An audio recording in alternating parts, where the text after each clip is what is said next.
दोस्तों, जब बात स्वच्छता की होती है तो हमेशा हमारे दिमाग में वो कचरा आता है जो हम हमारी रोज़मर्रा की ज़िंदगी में फैलाते हैं और समेटते हैं।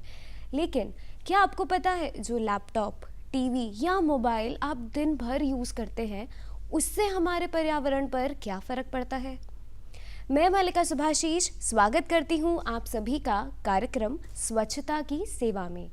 आज का हमारा विषय है ई वेस्ट मैनेजमेंट और इस विषय पर बात करने हमारे साथ स्टूडियो में मौजूद हैं हमारे खास मेहमान डॉक्टर संजय कुमार, जो पंडित रविशंकर शुक्ल यूनिवर्सिटी के हेड और डीन हैं कंप्यूटर साइंस डिपार्टमेंट के। डॉक्टर संजय कुमार जी, आपका बहुत बहुत स्वागत है हमारे कार्यक्रम में। नमस्कार। संजय कुमार जी, मैं आपसे ये जानना चाहूँगी कि प्रदूषण ये कंसेप्ट क्या है? देखिए, प्रदूषण दो प्रकार से होता है। एक तो है वेस्ट से और दूसरा आपका कार्बन डाइऑक्साइड एमिशन से। जी। तो प्रदूषण देखिए, ये कोई नई चीज़ नहीं है। अपने रामचरितमानस में भी कहा गया है कि क्षिति जल पावक गगन समीरा पंच तत्व से बना शरीरा। पूरा ब्रह्मांड, पूरा शरीर भी 5 तत्वों से बना है। बिल्कुल। इन 5 तत्वों में जल और वायु ये बहुत अधिक प्रदूषित हो गए हैं। और प्रदूषण का मुख्य कारण, जैसा मैंने बताया, एक है वेस्ट और दूसरा है कार्बन एमिशन। इसको कार्बन डाइऑक्साइड एमिशन भी कहते हैं, क्योंकि कार्बन डाइऑक्साइड उत्सर्जन के कारण ये होता है।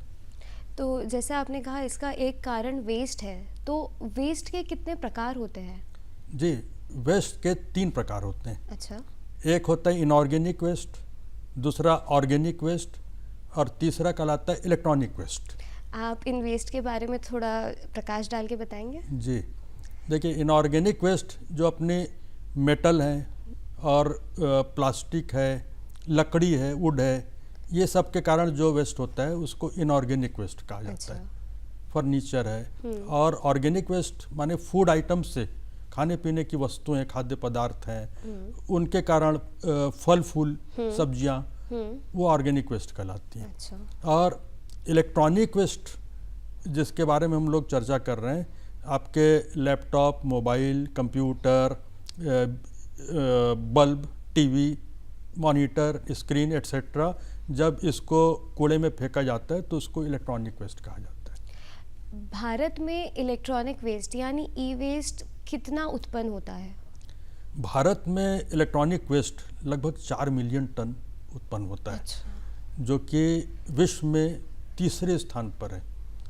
सर्वप्रथम अमेरिका, उसके बाद चाइना और फिर भारत में है। और आने वाले 10 वर्षों में यह 18 गुना बढ़ने की संभावना है। तो जैसे विश्व में भारत तीसरे स्थान पर है, भारत में छत्तीसगढ़ का इसका कितना कंट्रीब्यूशन है ई वेस्ट का? छत्तीसगढ़, मेरे पास सफिशिएंट डाटा है बताने के लिए। देखिए, छत्तीसगढ़ थोड़ा सा संतुष्ट हो सकता है। टॉप 10 स्टेट्स में छत्तीसगढ़ नहीं है।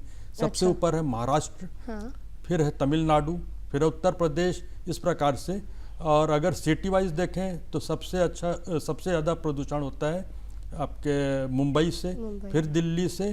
तो टॉप 10 में एग्जिस्ट नहीं करते, लेकिन उसका एक कारण ये भी है कि छत्तीसगढ़ छोटा प्रदेश है। छोटा प्रदेश है जी। ई वेस्ट रिसाइकिल जो होता है उसमें भारत की क्या स्थिति है? ई वेस्ट रिसाइकलिंग, देखिए मैं बताऊं कि केवल जो है 10% इलेक्ट्रॉनिक वेस्ट ही रिसाइकिल हो पाता है और 90% इलेक्ट्रॉनिक वेस्ट को साधारण कूड़ा के साथ में फेंक दिया जाता है। कभी नदी में, कभी तालाब में, कभी रोड के किनारे, जो कि प्रदूषण के बहुत बड़ा कारण बनता है। मैं बताऊं कि इलेक्ट्रॉनिक वेस्ट में हानिकारक वस्तुएं होती हैं, जैसे कैडमियम, मरकरी, ये सब से लेड, कैंसर, ऐसी घातक बीमारियां हो सकती हैं। और सबसे खतरनाक वेस्ट, हजार्डियस, वो इलेक्ट्रॉनिक वेस्ट होता है। तो ये जो ई वेस्ट को रिसाइकिल करने का प्रोसीजर होता है, इसमें सरकार का क्या योगदान है? ऐसा कोई नियम है जो सरकार ने बनाया है इससे संबंधित? जी, सरकार MOEF कहते हैं, ministry of environment and forest ने सन 2011 में एक नियम बनाया है ई वेस्ट मैनेजमेंट के ऊपर ही। अच्छा। और उसमें कैसे कलेक्ट होना है, उसमें उस नियम के अनुसार ऑथराइज्ड जो वेंडर हैं वही इसको कलेक्ट करेंगे और वही उसको रिसाइकिल करेंगे। और 2012 में इस नियम को लागू कर दिया गया। जैसे अभी आप बता रहे थे ई वेस्ट के अंदर ऐसे बहुत सारी चीज़ें होती है जो काफ़ी नुकसानदायक होती है, लेकिन आम जनता इससे कैसे निपट सकती है? ई वेस्ट को उन्हें कैसे फेंकना चाहिए? आम जनता में जागरूकता का अभाव है। इलेक्ट्रॉनिक वेस्ट के बारे में लोगों को ज़्यादा नहीं मालूम होने से साधारण कूड़े के साथ में ही उसको इलेक्ट्रॉनिक वेस्ट को फेंक दिया जाता है डस्टबिन में, जबकि इसको करना ये चाहिए कि इसको अलग से, जो नगर निगम की गाड़ी भी आती है, हम लोग उनको अलग से उसको दें और वो लोग उसको अलग से रिसाइकिल करें। साधारण कूड़ा के साथ में इसको नहीं फेंकना चाहिए। जैसे आजकल गीला और सूखा कचरा अलग फेंका जाता है, वैसे ही ई कचरा जो होता है उसे भी हमें अलग से देना चाहिए। बिल्कुल, उसका एक अलग प्रावधान होना चाहिए। ई कचरा एकदम अलग से ही होना चाहिए। इसके लिए लोगों में जागरूकता कैसे लाई जा सकती है? इसके लिए जागरूकता के लिए जैसे एक आपका दूरदर्शन अच्छा माध्यम हुआ, ट्रेनिंग प्रोग्राम ऑर्गेनाइज करना चाहिए, लोगों में जागरूकता के लिए कुछ शिविर लगाएं। और मुझको तो यह भी लगता है कि जो 2011 का नियम है उसको थोड़ा रिफॉर्म करें, संशोधित करें और उसमें कुछ माने कड़े प्रावधान लाएं, कुछ कड़े नियम लाए जाए, जिससे कि जो अगर इसका उल्लंघन करे उसको सज़ा का भी प्रावधान होना चाहिए। जी, तो इसी से जुड़ा मेरा अगला प्रश्न ये है कि सरकार और गैर सरकारी जो भी ऑर्गेनाइजेशंस हैं वो इसमें क्या योगदान दे सकती है या क्या कदम है जो वो उठा सकते हैं? देखिए, जो सरकारी संस्थाएं हैं और गैर सरकारी संस्थाएं हैं, इनको जो ऑथराइज्ड वेंडर हैं उनको अपना ई वेस्ट उस समय समय पर देना चाहिए। उसके लिए वो MOU कर सकते हैं और जो जागरूक संस्थाएं हैं उन्होंने MOU किया है और एग्रीमेंट भी कर सकते हैं, जिसमें कि जो ऑथराइज्ड वेंडर है वो उसको कलेक्ट करेगा और रिसाइकिल करेगा। ऐसा वेंडर जिसके पास लाइसेंस नहीं है वो नहीं करेगा। मैं आपकी जानकारी के लिए बताऊं कि छत्तीसगढ़ की वेबसाइट, पॉल्यूशन कंट्रोल बोर्ड की वेबसाइट के अनुसार छत्तीसगढ़ में एक ऑथराइज्ड वेंडर है जो कि कलेक्ट करने के लिए लाइसेंस है जिसके पास, और एक के पास रिसाइकलिंग का है। अच्छा। और छत्तीसगढ़ में कुछ संस्थाओं ने उनसे MOU करके समय किया है, जिससे कि उनको ई वेस्ट प्रदान करते हैं और बदले में वेंडर उनको एक सर्टिफिकेट देता है जो कि ऑथराइज सर्टिफिकेट होता है कि हमने ई वेस्ट प्राप्त किया। अच्छा। और उसको वो अपने अच्छे से रखते हैं। कई बार रेगुलेटरी बॉडीज़ वगैरह उसकी डिमांड करती हैं तो उसको शो करते हैं। लेकिन इसके लिए सरकार की तरफ से कोई नियम अभी तक नहीं बना है? सरकार की तरफ से नियम बना है, लेकिन जैसा मैंने कहा कि नियम में और संशोधन की आवश्यकता है। रेगुलेटरी बॉडीज़ या ICT, UGC, NAC वगैरह होती हैं। तो मैं बताऊं कि NAC के 7.31 क्राइटेरिया में, जो लोग एजुकेशन से रिलेटेड है वो शायद जानते हो, उसमें ई वेस्ट की जानकारी मांगी जाती है। अच्छा। लेकिन इसको और सख्ती से लागू करने की आवश्यकता है। उनको कंपल्शन करना चाहिए। जो लोग इसको मीट आउट नहीं करेंगे उनको ये सज़ा का प्रावधान हो, मान्यता का उनको कुछ प्रॉब्लम आए, इस प्रकार के कुछ कड़े प्रावधान करना, जिससे लोगों में जागरूकता बढ़े और वो इसके लिए कदम लें। इसके साथ मैं आपसे जानना चाहूँगी, कार्बन उत्सर्जन ये क्या होता है?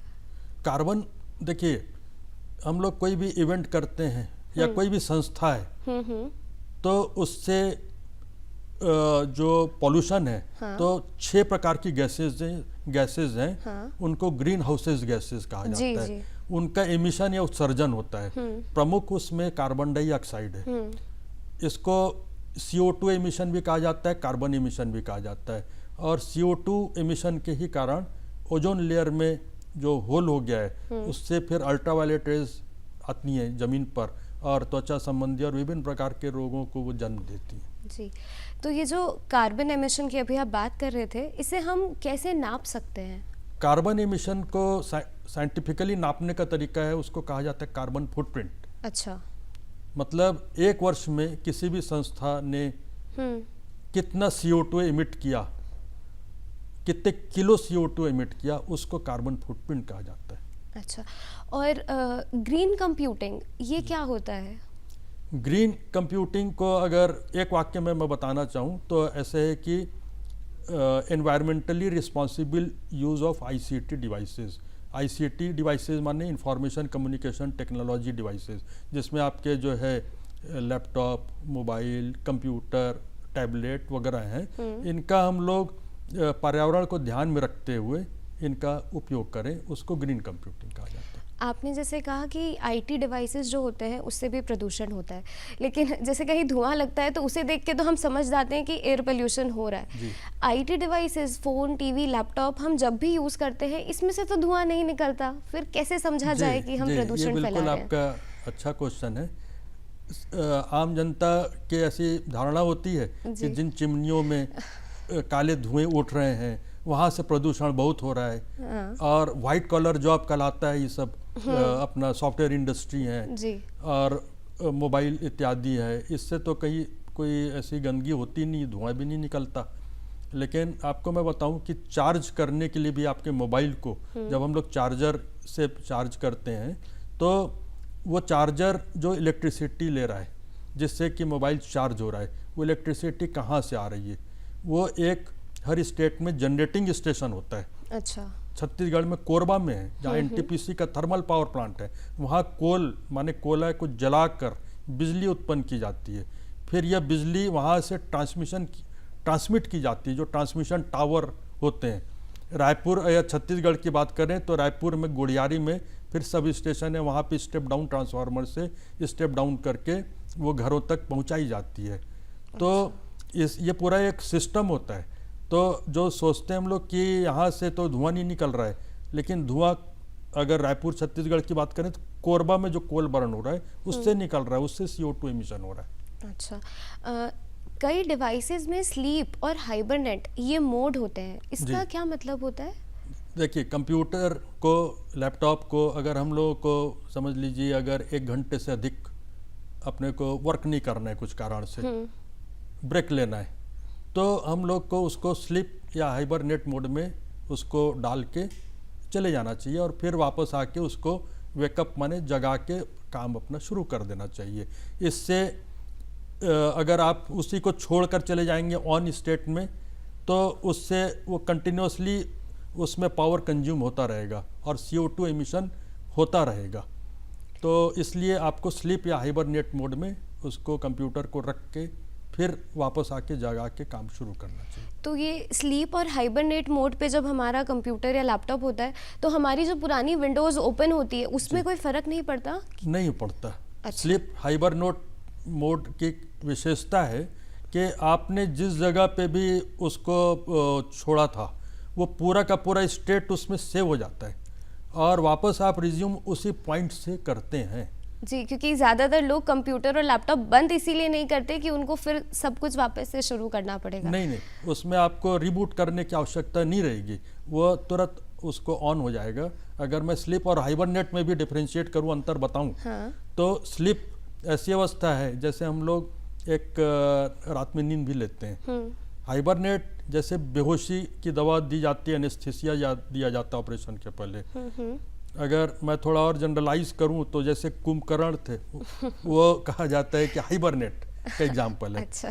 जिसको कि जगाना भी एक कठिन काम होता है, तो कठिन यहाँ नहीं रहता है, लेकिन स्लीप में डाटा जो है रैम पर लिखा जाता है और हाइबरनेट में डाटा हार्ड डिस्क में लिखा जाता है। इसके और भी बहुत सारे टेक्निकल अंतर हैं।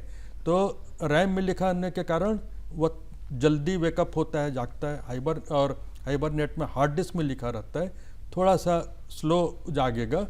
लेकिन उसमें भी फ़ायदा ये है कि अगर कोई किसी ने गलती से कंप्यूटर को ऑफ कर दिया और हाइबरनेट में है तो डाटा तब भी वापस आ जाएगा। अच्छा। लेकिन स्लीप में अगर उसने ऑफ कर दिया तो वापस नहीं आएगा, तब आपको रिस्टार्ट करनी पड़ेगा। अभी जैसे आपने स्लीप और हाइबरनेट के बारे में बताया, ये ऐसी एक चीज़ है जो लोग रोज अपनी अगर दिनचर्या में यूज़ करें तो इससे काफ़ी पोल्यूशन रोका जा सकता है। बिल्कुल। ऐसे और कौन से उपाय हैं जो आम जनता को अपनी दिनचर्या में शामिल करने चाहिए? ये उपाय की अगर बात करें तो मेरे अनुसार तो 3 चीज़ें हैं। एक कहलाता है रिड्यूस, दूसरा होता है रीयूज़ और तीसरा होता है रिसाइकिल। तो रिड्यूस को हम लोग समझ सकते हैं बचत करें, जिस बिजली की बचत करें, पानी की बचत करें, लाइट फैन को ऑफ करें। और अपने पौराणिक ग्रंथों में भी उल्लेख मिलता है, महाभारत में आपको मालूम होगा, कहानी मैं पूरी तो नहीं बता रहा हूँ, लेकिन कृष्ण जी जब गए पांडवों के पास, भोजन की आवश्यकता थी तो भोजन नहीं था, तो उन्होंने एक चावल के एक दाने से अपनी भूख मिटा ली। तो मैसेज यही है कि आप एक दाना भी वेस्ट ना करें। तो ये है रिड्यूस माने आप देखते होंगे कभी कभी बच्चे भी पुरानी प्लास्टिक की बोतल से कुछ डेकोरेटिव आइटम बना लेते हैं। हाँ। और रिसाइकिल ये टेक्नोलॉजी की चीज़ है, कैसे हम लोग उसको रिसाइकिल करके फिर से उसको रीयूज़ कर पाएँ। तो रिसाइकलिंग के लिए टेक्नोलॉजी की आवश्यकता है। अभी आपने ग्रीन कंप्यूटिंग के बारे में बताया था, तो इसे कैसे लाया जा सकता है? तो ग्रीन कंप्यूटिंग को जैसा मैंने बताया कि हम लोग उसको रिस्पॉन्सिबल वे में यूज़ करें। अपने जो भी आईटी डिवाइसेस हैं उनको जैसा कि बताया कि स्लीप फाइबर नेट मोड में समय समय पर डाला जाए। कभी ब्लैक स्क्रीन का अगर हम लोग यूज़ करते हैं तो उसमें CO2 एमिशन कम होता है। ब्राइट स्क्रीन में पावर कंजम्पशन बढ़ जाता है। अब अगर हम लोग एनिमेशन भी लगा दें, आप देखते होंगे कुछ लोग उसमें एनिमेशन लगाते हैं, तो और भी कंजम्पशन बढ़ जाता है। वेबसाइट अगर आप ओपन छोड़ के चाह रहे हैं, तो आपकी जानकारी के लिए बताऊं, कंप्यूटर अगर केवल ऑन है, सुबह आए ऑफिस में ऑन कर दिए और शाम को जाते हुए ऑफ करें, तो लगभग 30 से 40 mg मिलीग्राम CO2 हर घंटे एमिट हो रही है केवल ऑन स्टेट में।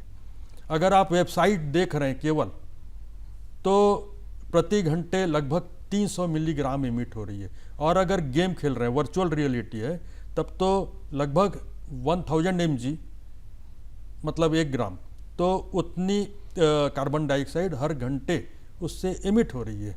तो ये सभी चीज़ों को ध्यान में रख के आपको कंप्यूटर का उपयोग करना चाहिए। अभी जब आप ये नंबर्स बता रहे थे ना, तब मन में चल रहा था कि मैंने पूरे दिन में कितना कार्बन एमिशन किया होगा, क्योंकि ये नंबर्स तो आम जनता को पता ही नहीं होते। वो तो सोचते ही नहीं है मोबाइल यूज़ लेते वक्त कि कितना पोल्यूशन फैला रहे हैं। भारत अपने स्तर पर क्या कर सकता है जिससे इस प्रदूषण को काबू में लाया जा सके? भारतवर्ष में देखिए, अगर मैं थोड़ा सा कटु सत्य भी कहूँ तो हम लोग को विदेशों से भी सीखने की आवश्यकता है। आम जनता प्लास्टिक मटेरियल, पाउच या कुछ भी वस्तुएं इधर उधर रोड पे फेंकने की आदत होती है, तो उसको हमेशा डस्टबिन में डालना चाहिए। ये जागरूकता स्वयं से होनी चाहिए। हर चीज़ गवर्नमेंट नहीं कंट्रोल कर सकती। उसी प्रकार से ऑर्गेनाइज़र, मैं देखता हूँ अक्सर कि कोई कार्यक्रम का आयोजक हैं, वो डस्टबिन ही नहीं रखते, तो कहाँ से कोई उसमें डालेगा। कभी कभी मैंने उनको संकोच से कहा भी कि सर आप यहाँ पे डस्टबिन रख दीजिए। तो हम लोग को वेस्ट मैनेजमेंट और अच्छे प्रकार से करना चाहिए। ई वेस्ट के लिए कलेक्शन पॉइंट्स बनाना चाहिए। और जैसे नगर निगम भी आती है, सूखा कचरा, गीला कचरा, तो ई कचरा का एक प्रोविज़न होना चाहिए और एक पूरा एक ढांचा, माने एक ऑर्गेनाइज सिस्टम होना चाहिए इसको पूरा रिसाइकिल करने के लिए। जैसे जब बात भारतवर्ष में होती है तो हम कई दिवस मनाते हैं। उन्हीं में से एक दिवस है पर्यावरण दिवस। तो ये कब शुरू हुआ था और इसको शुरू करने के पीछे कारण क्या था? ये 5 जून को विश्व पर्यावरण दिवस मनाया जाता है और सन 1973 में यूनाइटेड नेशंस ने इसकी शुरुआत की थी। अच्छा, आपकी जानकारी के लिए बताऊं कि यूनाइटेड नेशंस ने 17 गोल्स, 17 लक्ष्य रखे हैं सन 2030 तक उसको अचीव करने के लिए। ये पूरे विश्व के लिए, केवल भारत छत्तीसगढ़ के लिए नहीं है। जैसे कि पहला गोल मैं बताऊं, 0 पॉवर्टी, भूखमरी ना हो, 0 हंगर, और क्वालिटी एजुकेशन गोल नंबर 4 है। तो क्लीन एनर्जी ये गोल नंबर 7 है। और ये ग्रीन कंप्यूटिंग, ई वेस्ट मैनेजमेंट आज का जो विषय है, ये आपके यूनाइटेड नेशंस के गोल नंबर 7 के अनुरूप है। तो ये जो इन्होंने 17 गोल रखे हैं और इसमें 7वें नंबर पे ई वेस्ट या क्लीन मैनेजमेंट के बारे में इन्होंने बोला है, तो इसके लिए क्या कोई रूल, कोई नियम बनाए गए हैं यूएन द्वारा? नहीं, यूएन के द्वारा यूएन ने एक गाइडलाइन जारी करी है अच्छा कि हमको ये लक्ष्य है। जी अब अलग अलग देश जी। उसको सामने में रख के अपना फिर से प्लान करते हैं और वे भी अपने हिसाब से लक्ष्य बनाते हैं कि हमको ये चीज़ अब तक करना है, इस प्रकार से करना है। तो ये सब जैसा हम लोग अर्थ डे भी मनाते हैं, ये तो ह्यूमन के सर्वाइवल का प्रश्न है। ये सस्टेनेबल डेवलपमेंट के लिए आवश्यकता है, सतत विकास, इसलिए 17 गोल बनाए गए हैं।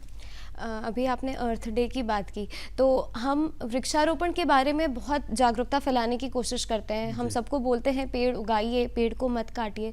तो क्या वृक्षारोपण से ई वेस्ट मैनेजमेंट में भी फर्क पड़ता है? जी, वृक्षों की बात आपने की तो मैं बताऊं कि भारत में यूएन की रिपोर्ट के अनुसार लगभग 26 पेड़ एक व्यक्ति के पीछे हैं। अच्छा, यह संख्या अच्छी नहीं है। बिल्कुल। अगर आप चाइना से तुलना करें तो वहाँ पे 100 पेड़, कनाडा से तुलना करें तो 8000 पेड़ एक व्यक्ति के पीछे हैं। तो यहाँ पर सघन वृक्षारोपण करने की आवश्यकता है। छत्तीसगढ़ की जो पॉपुलेशन है 3 करोड़ से कुछ अधिक है, 3 करोड़ भी माने, और हर व्यक्ति अगर 2 पेड़ भी लगाए तो आने वाले 5 वर्षों में लगभग 6 करोड़ पेड़ हो जाएंगे। बिल्कुल बिल्कुल। और वृक्षों का बहुत बड़ा रोल है CO2 एमिशन कम करने में। एक तो वृक्ष छाया तो देते ही हैं, लेकिन ये CO2 एमिशन को भी कम करने में इनका बहुत बड़ा रोल है, और बहुत सारे इसके तो आप जानते ही हैं प्लस पॉइंट्स हैं। आप रविशंकर यूनिवर्सिटी जैसी बड़ी संस्था से जुड़े हुए हैं, तो आपने कोई ऐसा सॉफ्टवेयर बनाया जिससे ग्रीन कंप्यूटिंग लाई जा सके? जी, हम लोगों ने अपने डिपार्टमेंट में एक प्रोजेक्ट प्राप्त किया था। Chhattisgarh council of science and technology, जो कि छत्तीसगढ़ की एक गवर्नमेंट की संस्था है, वहाँ से माइनर रिसर्च प्रोजेक्ट प्राप्त किया था।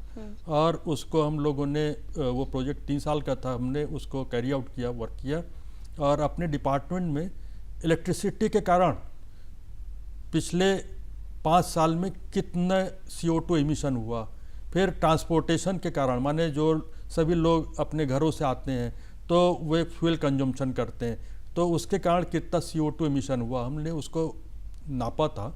और इस पर कॉपीराइट भी गवर्नमेंट ऑफ इंडिया का प्राप्त हुआ है हमको, और आगे चल के इसको मोबाइल के एप्लीकेशन प्लेटफॉर्म पे भी लाने की प्रक्रिया चालू है। आपने पूरी बातचीत में ऐसी कई चीज़ें बताई जिसे हम अपनी दिनचर्या में शामिल करें तो हम प्रदूषण कम कर सकते हैं, लेकिन फिर भी कार्यक्रम के अंत में आप हमारे श्रोताओं को क्या कहना चाहेंगे इस ई वेस्ट के मैनेजमेंट के बारे में?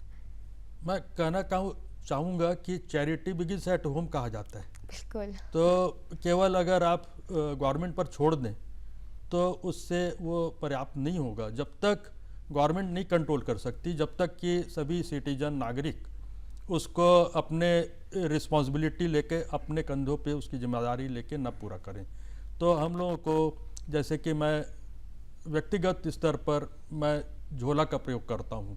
अगर कोई शॉपकीपर, दुकानदार अगर पॉलीथीन देता है तो मैं मना करता हूँ। तो ये छोटी छोटी चीज़ें आप लोग भी कर सकते हैं। अपने डिपार्टमेंट में हमने पोस्टर लगवाए कि आप डस्टबिन का प्रयोग करिए। तो बहुत छोटी छोटी चीज़ें हैं, और ये सब को हम लोग को अपने डेली लाइफ में लाना चाहिए। ई वेस्ट के लिए, जैसा ये प्रोग्राम के माध्यम से भी आपको यही संदेश देना चाहेंगे कि आप उसके लिए जो है सतर्क रहें और उसका डिस्पोजल सही प्रकार से करें। सर, आपसे बात करके समझ में आया कि हम हमारे दिन में कितनी छोटी छोटी ऐसी चीज़ें कर देते हैं जिन पे हमारा ध्यान भी नहीं जाता, लेकिन अंत में ये सब हमारे पर्यावरण को नुकसान पहुंचाती है। और वहीं अगर हम छोटी छोटी कुछ ऐसी चीज़ों का ध्यान रखें, जैसे स्लीप और हाइबरनेट मोड था, डस्टबिन का उपयोग करना हुआ, अपना झोला लेकर जाना हुआ, तो हम हमारा कितना बड़ा योगदान इस देश के लिए, इस विश्व के लिए दे रहे हैं। आपका बहुत बहुत धन्यवाद, आपने समय निकाला और हमारे दर्शकों को इस विषय पे बताया और अपना ज्ञान साझा किया। नमस्कार दोस्तों, आज हमने बात की ई वेस्ट मैनेजमेंट के बारे में।